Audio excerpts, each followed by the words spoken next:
Hi people, how are you? I hope you're feeling great. First of all, I want to say that usually I do my reviews in Spanish, but this time I'm doing it in English because the author who sent me her book is an English-speaking one, so I decided to make it in English. The book I'm reviewing is this one. The author is Jennifer Estep, and the book is Unwanted. For those of you that don't know Jennifer Estep or are not familiar with her work, I have here little bits of information that I'm going to share with you. I knew this author with his series called Elemental Assassin. That we have a female who is Jim Bianco, and she works as an assassin. And despite that fact, she's a very touchy character. I mean, she is not like awful or something like that. She is very down to earth, and it's a character that I like a lot. So when Jennifer Estep did this proposal and asked who want to review one or two of her new books, I say me. This one, as you can say, depicts a guy. This guy is Finnegan Lane. Finnegan is the foster brother of Jim Bianco. And in this book, I think the title of the novella just sends a very clear sign, because it's called Unwanted, and that's how he feels. We had a previous book that was called Bitter Bite, in which he kind of gets a reunion with his mother, Deidre. All his friends, all his family just try to warn him. They see that that woman is not what she seems.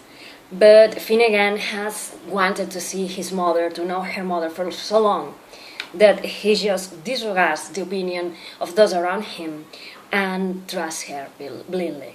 The thing is that this relationship ends very, very bad for him, because his mother just wants to rob the bank in which he works, and the end result of all of this is that there is a lot of people who dies, a lot of co-workers, a lot of friends who work in the same place, and he was very near to die himself if it hadn't been for the intervention of Jim Bianco and his friends. So we find here a character who's kind of mourning. He's mourning for all the people that he indirectly has got killed, and he blames himself for everything. He is in that part in his life in which he doesn't think it was his mother's fault, but his for trusting her when everyone was telling him not to. So also we find that his workplace has changed a lot, because everyone knows that he's responsible for this attack and for the deaths that occurred. So he is in a place where he is not longer wanted, where everyone looks down on him and are criticizing him and are just pointing fingers at him and saying he is the one to blame. So between his mental state, which is not so good, and this critical environment, he feels really lost, really depressed, and blames himself for what happened, and he wants to change things, but he doesn't know how he can make up for all the lives that got lost because of his fault. So his boss just keeps pushing him, asking him to work a lot and to do things that he doesn't exactly want to do, like go to the funerals of his fellow co-workers. On one of those funerals, the widow of the guy just gets confronted by a couple of thugs that want money back.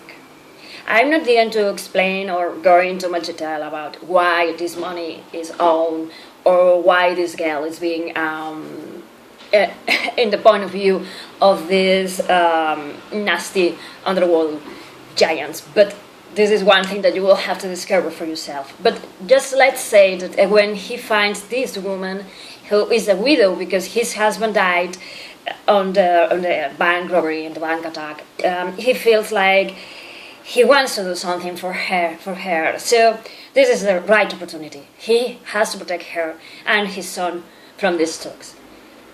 It's like the way in which maybe he sees that he can redeem himself, or atone for his sins. What I have to say is that this book, boy, it's very great. I love this book. I have to say that it's an e-novel.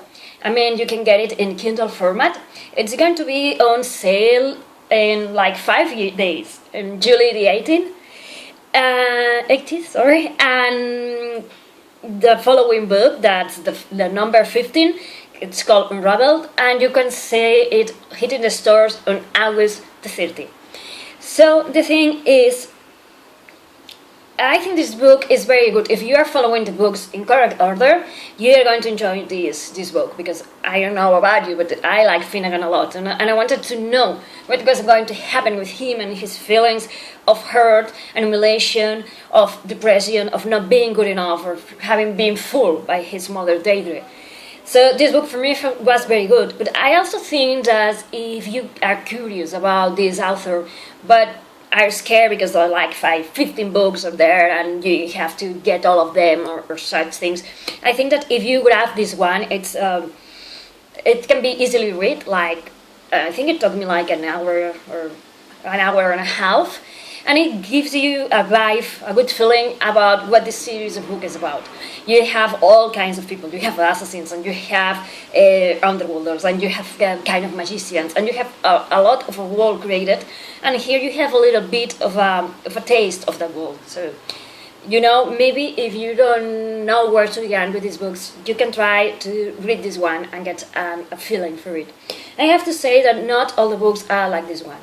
I mean, I like Finnegan, but sometimes all his winning could be a little like, you know, get over it. It wasn't your fault.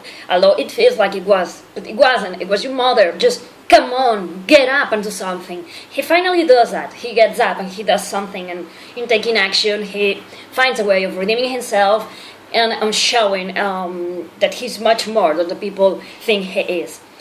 So I really, really recommend to you this series, and I really, really recommend to you this book. I really love it. You know, check it out. It's like only 5 days away. Bye!